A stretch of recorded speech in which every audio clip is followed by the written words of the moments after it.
ਕੇ ਵੇਖ ਮਣਾ ਤੇ ਬਾਂਹ ਫੜਾ ਉਸਨੂੰ, ਜਿਸ ਕੋਲ ਹੈ ਵੱਲ ਸਿਰ ਕੱਜਣੇ ਦਾ। ਚਿਰ ਹੋ ਗਿਆ ਭੌਂਦਿਆਂ ਫਿਰਦਿਆਂ ਨੂੰ, ਭਵਜਲੋਂ ਰਾਹ ਨਾ ਲੱਭੇ ਕੋਈ ਭੱਜਣੇ ਦਾ। ਨਹੀਂ ਕੱਢ ਕੋਈ ਭਵਜਲੋਂ ਬਾਹਰ ਸਕਦਾ, ਜੇ ਜ਼ੋਰ ਨਾ ਹੋਏ ਵਿੱਚੋਂ ਕੱਢਣੇ ਦਾ। ਦੀਪ ਇੱਕ ਅਕਾਲ ਹੀ ਪਿਤਾ ਸਮਰੱਥ ਐਸਾ, ਰੁਤਬਾ ਜਿਸ ਦਾ ਫਤਿਹ ਦਾ ਝੰਡਾ ਗੱਡਣੇ ਦਾ। ਤੂੰ ਸਤ ਅਖੰਡ ਜੋਤ ਚੈਨਲ ਤੇ ਪ੍ਰੋਗਰਾਮ ਸੁਖੜ ਵਿਚਾਰ ਵੇਖ ਰਹੇ ਸਾਰੇ ਹੀ ਦਰਸ਼ਕ ਕਰਨਾ ਜੀ ਪ੍ਰਵਾਨ ਫਤਿਹ। ਵਾਹਿਗੁਰੂ ਜੀ ਕਾ ਖਾਲਸਾ, ਵਾਹਿਗੁਰੂ ਜੀ ਕੀ ਫਤਿਹ। ਪ੍ਰੋਗਰਾਮ ਸੁਖੜ ਵਿਚਾਰ ਵਿੱਚ ਅੱਜ ਦਾ ਜੋ ਸਾਡਾ ਪ੍ਰਕਰਨ ਹੈ ਉਹ ਹੈ ਟੋਚਨ। ਅੰਗਰੇਜ਼ੀ ਦਾ ਇੱਕ ਸ਼ਬਦ ਹੈ ਟੋ, ਜਿਸ ਨੂੰ ਪੰਜਾਬੀ ਭਾਸ਼ਾ ਵਿੱਚ ਟੋਚਨ ਕਿਹਾ ਜਾਂਦਾ ਹੈ। ਟੋਚਨ ਹਮੇਸ਼ਾ ਖਰਾਬ, ਅੜੀ, ਰੁਕੀ, ਫਸੀ ਚੀਜ਼ ਨੂੰ ਬਾਹਰ ਕੱਢਣ ਲਈ ਪਾਇਆ ਜਾਂਦਾ ਹੈ। ਫਿਰ ਉਸ ਨੂੰ ਉਸ ਦੀ ਮੰਜ਼ਿਲ 'ਤੇ ਪਹੁੰਚਾਉਣ ਲਈ ਟੋ ਕੀਤਾ ਜਾਂਦਾ ਹੈ।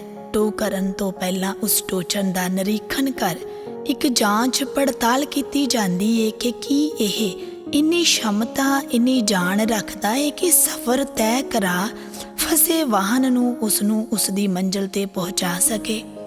ਪਰ ਜੋ ਟੋਚਨ ਖੁਦ ਮਾੜਾ ਹੋਵੇ, ਮਜ਼ਬੂਤ ਨਾ ਹੋਵੇ, ਖਰਾਬ ਹੋਵੇ, ਉਹ ਕਿਸੇ ਵੀ ਵਾਹਨ ਦੀ ਮੰਜ਼ਿਲ ਸਰ ਕਰਵਾਉਣ ਵਿੱਚ ਸਹਾਇਕ ਕਿਵੇਂ ਬਣੇਗਾ। ਹੁਣ ਅਸੀਂ ਇਨਸਾਨ ਵੀ ਕੋਖੀਏ ਕਿ ਅਸੀਂ ਵੀ ਕਿਤੇ ਨਾ ਕਿਤੇ ਫਸੇ ਹਾਂ। ਸਾਨੂੰ ਵੀ ਟੋ ਦੀ ਜ਼ਰੂਰਤ ਹੈ, ਟੋਚਨ ਪਾਉਣ ਦੀ ਜ਼ਰੂਰਤ ਹੈ। ਫਿਰ ਇਸ ਆਤਮ ਰੂਪ ਬੂੰਦ ਨੂੰ ਉਸ ਦੀ ਮੰਜ਼ਿਲ ਤੱਕ ਪਹੁੰਚਾਉਣ ਲਈ ਅਸੀਂ ਵੇਖੀਏ ਕਿ ਅਸੀਂ ਟੋਭਿਆਂ ਛੱਪੜਾਂ ਨਾਲ ਜੁੜੇ ਹਾਂ, ਜਾਂ ਨਦੀਆਂ ਦਰਿਆਵਾਂ ਨਾਲ, ਜਾਂ ਸਮੁੰਦਰ ਨਾਲ। ਸਮਝਣ ਲਈ ਇੱਕ ਛੋਟਾ ਜਿਹਾ ਦ੍ਰਿਸ਼ਟਾਂਤ ਸਮਝਦੇ ਹਾਂ। ਜੇ ਇੱਕ ਬੂੰਦ ਕੌਲੀ ਵਿੱਚ ਛਾਲ ਮਾਰਦੀ ਏ ਤਾਂ ਉਹ ਆਪਣੇ ਤੋਂ ਵੱਡੀ ਸਮਰੱਥਾ ਵੇਖ ਮਾਰਦੀ ਏ, ਪਰ ਉਹਦਾ ਘੇਰਾ ਕੌਲੀ ਏ। ਹੁਣ ਕੌਲੀ ਤੋਂ ਅੱਗੇ ਬਾਲਟਾ ਪਿਆ ਏ, ਹੁਣ ਉਹਦੀ ਸਮਰੱਥਾ ਵੱਡੀ ਵੇਖ ਕੌਲੀ ਬਾਲਟੇ 'ਚ ਛਾਲ ਮਾਰਦੀ ਏ, ਪਰ ਉਸ ਤੋਂ ਅੱਗੇ ਹੁਣ ਟੱਬ ਪਿਆ ਏ।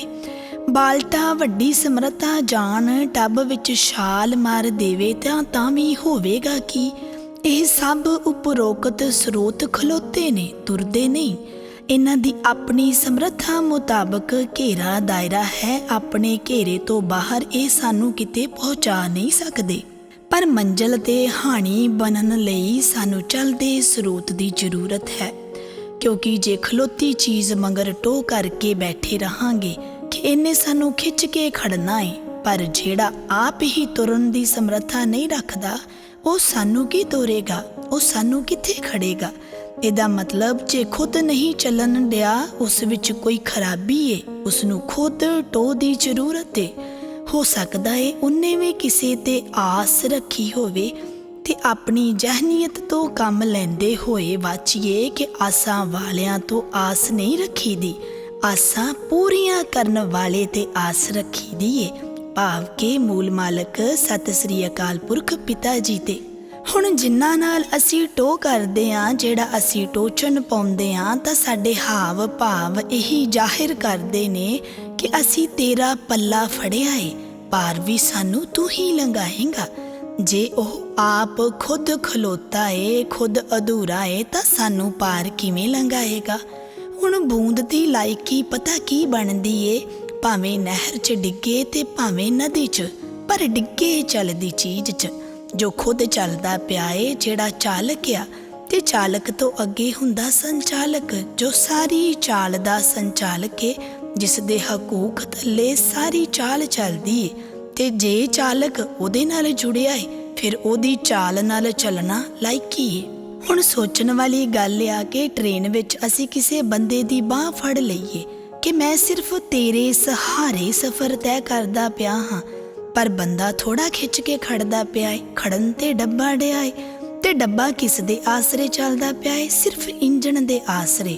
ਹੁਣ ਜੇ ਖਲੋਤੇ ਡੱਬੇ 'ਚ ਹੀ ਬੈਠੇ ਰਹਾਂਗੇ ਤਾਂ ਉਹ ਸਾਨੂੰ ਕਿੱਥੇ ਪਹੁੰਚਾਵੇਗਾ। ਡੱਬਾ ਤਾਂ ਉਹੀ ਕਿਤੇ ਪਹੁੰਚਾਵੇਗਾ ਜਿਹੜਾ ਖੁਦ ਸੰਚਾਲਕ ਨਾਲ ਜੁੜਿਆ ਏ। ਤੇ ਫਿਰ ਕੁੱਲ ਕਾਇਨਾਤ, ਖੰਡਾਂ ਬ੍ਰਹਿਮੰਡਾਂ ਦਾ ਸੰਚਾਲਕ ਤਾਂ ਉਹ ਇੱਕੋ ਇੱਕ ਵਾਹਦ ਹਸਤੀ ਹੈ, ਜੋ ਸਾਡਾ ਪਿਤਾ ਹੈ, ਜੋ ਸਾਡਾ ਮੂਲ ਹੈ, ਸਤਿ ਸ੍ਰੀ ਅਕਾਲ ਪੁਰਖ ਪਿਤਾ ਜੀ। ਫਿਰ ਉਸ ਸੰਚਾਲਕ ਨਾਲ ਜੁੜਨ ਲਈ ਸਾਨੂੰ ਚਾਲਕ ਦੀ ਜ਼ਰੂਰਤ ਹੈ, ਤੇ ਉਹ ਚਾਲਕ ਹੈ ਸੱਤ ਦਾ ਗੁਰ, ਸੱਤ ਦੀ ਵਿਧੀ, ਸੱਤ ਦਾ ਮੈਥਡ, ਜੋ ਸਾਨੂੰ ਸਾਡੇ ਮੂਲ ਸੰਚਾਲਕ ਤੱਕ ਪਹੁੰਚਾਵੇਗਾ।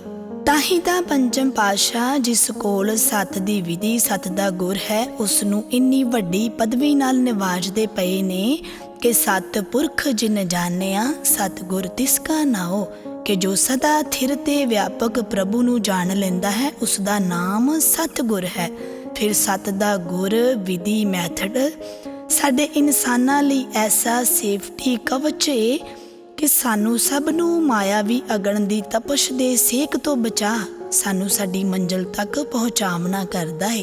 ਫਰਮਾਨ ਏ ਸਤਿਗੁਰ ਕਾ ਰੱਖਣ ਹਾਰਾ ਹਰ ਆਪ ਹੈ, ਸਤਿਗੁਰੂ ਕੈ ਪਿੱਛੇ ਹਰ ਸਭ ਉਬਾਰਿਆ। ਫਿਰ ਅਸੀਂ ਤਾਂ ਭਵਜਲ ਵਿੱਚ ਫਸੇ ਹਾਂ, ਸਾਨੂੰ ਟੋਚਣ ਦੀ ਜ਼ਰੂਰਤ ਏ ਜੋ ਸਾਨੂੰ ਬਾਹਰ ਕੱਢ ਲੈ ਜਾਵੇ। ਮੰਨ ਲਓ ਕੋਈ ਟਰੈਕਟਰ ਹੀ ਚਿੱਕੜ ਵਿੱਚ ਫਸ ਜਾਵੇ ਤਾਂ ਉਸ ਨੂੰ ਬਾਹਰ ਕੱਢਣ ਲਈ ਚਿੱਕੜ ਚੋਂ ਬਾਹਰ ਖੜੇ ਟਰੈਕਟਰ ਦੀ ਮਦਦ ਨਾਲ ਟੋਚਨ ਪਾ ਕੱਢਿਆ ਜਾਂਦਾ ਏ। ਫਸੀ ਚੀਜ਼ ਹਮੇਸ਼ਾ ਉਹ ਕੱਢ ਸਕਦਾ ਏ ਜਿਹੜਾ ਬਾਹਰ ਏ, ਫਸਿਆ ਨਹੀਂ। ਇਸ ਭਵਜਲ ਰੂਪ ਚਿੱਕੜ ਚੋਂ ਬੰਦਾ ਸਿਰਫ ਟੋਚਣ ਦੀ ਮਦਦ ਨਾਲ, ਭਾਵ ਸਤ ਸੂਝ, ਸਤ ਸਮਝ ਨਾਲ ਬਾਹਰ ਨਿਕਲ ਸਕਦਾ ਏ। ਤੇ ਟੋਚਣ ਜਰੀਏ ਤਾਂ ਹੀ ਬਾਹਰ ਨਿਕਲੇਗਾ ਜੇ ਪਿੱਛੇ ਫੋਰਸ ਲੱਗੇਗੀ, ਤੇ ਉਹ ਫੋਰਸ ਤੇ ਫਿਰ ਇੱਕੋ ਇੱਕ ਹਸਤੀ ਲਗਾ ਸਕਦੀ ਏ ਜਿਸ ਨਾਲ ਟੋਚਨ ਜੁੜਿਆ ਹੈ, ਉਹ ਹੈ ਮੂਲ ਮਾਲਕ। ਜਦ ਕਿਤੇ ਟੋਚਨ ਪੈਂਦਾ ਏ ਤਾਂ ਫੋਰਸ ਦੋਨਾਂ ਪਾਸਿਆਂ ਤੋਂ ਲੱਗਦੀ ਏ, ਜਿਹੜਾ ਫਸਿਆ ਏ ਤੇ ਜਿਹੜਾ ਕੱਢਦਾ ਪਿਆ ਏ। ਫੋਰਸ ਵੀ ਦੋਨਾਂ ਦੀ ਇੱਕੋ ਡਾਇਰੈਕਸ਼ਨ ਵੱਲ ਹੋਵੇਗੀ ਤੇ ਨਿਕਲ ਸਕਦੇ ਨੇ, ਨਹੀਂ ਤੇ ਨਹੀਂ ਨਿਕਲ ਸਕਦੇ। ਭਾਵ ਕਿ ਬੰਦੇ ਨੂੰ ਵੀ ਮਾਲਕ ਦੇ ਦਿੱਤੇ ਗੁਣਾ ਅਸੂਲਾਂ ਤੇ ਚੱਲਣਾ ਪਵੇਗਾ ਇਸ ਭਵਜਲ ਵਿੱਚੋਂ ਬਾਹਰ ਨਿਕਲਣ ਲਈ। ਫਿਰ ਆਪ ਦੀ ਚਾਲ ਉਸ ਚਾਲਕ ਨਾਲ ਜੋੜੀਏ, ਉਸ ਨਾਲ ਟੋ ਕਰੀਏ ਜੋ ਸੰਚਾਲਕ ਨਾਲ ਜੁੜਿਆ ਏ, ਕਿਉਂਕਿ ਖਲੋਤੀ ਹਰ ਚੀਜ਼ ਅਹਿਮੀਅਤ ਤੋਂ ਵਾਂਝੀ ਹੋ ਬੇਕਦਰੀ ਹੋ ਜਾਂਦੀ ਏ। ਜਿਵੇਂ ਖਲੋਤਾ ਸਾਫ਼ ਪਾਣੀ ਵੀ ਮੁਸ਼ਕ ਮਾਰ ਜਾਂਦਾ ਏ। ਸਿਰਫ ਇੱਕੋ ਹੀ ਐਸੀ ਵਾਹਦ ਹਸਤੀ ਏ ਜਿਹੜੀ ਅਚਲ ਹੋ ਕੇ ਵੀ ਸਦਾ ਤਰੋ ਤਾਜ਼ਾ ਰਹਿੰਦੀ ਏ, ਜੋ ਸਾਡਾ ਮੂਲ ਸੰਚਾਲਕ ਏ, ਉਹੀ ਸਾਡੀ ਮੰਜ਼ਿਲੇ ਮਕਸੂਦ ਏ। ਤੇ ਆਓ ਅਸੀਂ ਵੀ ਸਾਰੇ ਗੌਰ ਕਰ ਲਈਏ ਕਿ ਅਸੀਂ ਜਿਸ ਨਾਲ ਵੀ ਜੁੜੇ ਹਾਂ, ਜੋ ਅਸੀਂ ਟੋਚਨ ਪਾਇਆ ਹੈ ਉਹ ਚੱਲਣ ਦੀ ਸਮਰੱਥਾ ਰੱਖਦਾ ਹੈ, ਕਿਉਂਕਿ ਜੇ ਬੂੰਦ ਨਹਿਰ 'ਚ ਡਿੱਗ ਪਵੇ ਤਾਂ ਨਦੀ ਤੱਕ ਉਹਨੇ ਆਪੇ ਪਹੁੰਚ ਜਾਣਾ ਹੈ। ਫਿਰ ਨਦੀ ਤੋਂ ਦਰਿਆ ਤੇ ਦਰਿਆ ਤੋਂ ਸਮੁੰਦਰ ਤੱਕ ਪਹੁੰਚ ਸਫ਼ਰ ਮੁਕੰਮਲ ਹੋ ਜਾਣਾ ਹੈ। ਫਿਰ ਘੱਟੋ ਘੱਟ ਇਹ ਵੇਖ ਲਈਏ ਕਿ ਜਿਸ ਦਾ ਅਸੀਂ ਟੋ ਕਰਨਾ ਹੈ, ਜਿਸ ਦਾ ਟੋਚਨ ਪਾਉਣਾ ਹੈ, ਜਿਸ ਦੀ ਦੀਕਸ਼ਾ ਸਿਕਸ਼ਾ ਤੇ ਚੱਲਣਾ ਹੈ, ਉਹ ਅੱਗੇ ਦੀ ਗੱਲ ਕਰਦਾ ਹੈ। ਕਿਤੇ ਆਪ ਹੀ ਖਲੋਤਾ ਨਾ ਹੋਵੇ ਤੇ ਜਾਂ ਜੋ ਅੱਪੜ ਗਿਆ ਹੋਵੇ ਉਹਦੀ ਦੀਕਸ਼ਾ ਸਿਕਸ਼ਾ ਧਾਰਨ ਕਰੀਏ। ਤੇ ਅੱਪੜ ਗਏ ਦੀ ਨਿਸ਼ਾਨੀ ਇਹ ਆ ਕਿ ਉਹ ਆਪਣੇ ਤੱਕ ਨਹੀਂ ਖਿਲਾਰਦਾ, ਉਹ ਕਹਿੰਦਾ ਹੈ ਅੱਗੇ ਤੁਰ ਤੇ ਆਪ ਦੀ ਮੰਜ਼ਿਲ ਸਰ ਕਰ, ਜਿਸ ਕਾਰਨ ਇਹ ਮਨੁੱਖਾ ਜੀਵਨ ਮਿਲਿਆ ਹੈ। ਸੋ ਅਖੀਰ ਉਸ ਨਾਲ ਟੋ ਕਰੀਏ, ਉਹ ਟੋਚਨ ਪਾਈਏ ਜੋ ਸਾਨੂੰ ਸਾਡੇ ਬਾਪ ਦੀ ਗੋਦ 'ਚ ਜਾ ਬਿਠਾ ਦੇਵੇ, ਸਭ ਬੰਧਨਾਂ ਤੋਂ ਮੁਕਤ ਕਰਾ, ਉਸ ਆਜ਼ਾਦ ਪੁਰਖ ਨਾਲ ਮੇਲ ਕਰਾ, ਸਾਡਾ ਵਾਸ ਉਸ ਸਦੀਵੀ ਆਲਣੇ ਕਰਾ ਦੇਵੇ ਜੋ ਸਾਡਾ ਨਿੱਜ ਘਰ ਹੈ। ਵਾਹਿਗੁਰੂ ਜੀ ਕਾ ਖਾਲਸਾ, ਵਾਹਿਗੁਰੂ ਜੀ ਕੀ ਫਤਿਹ।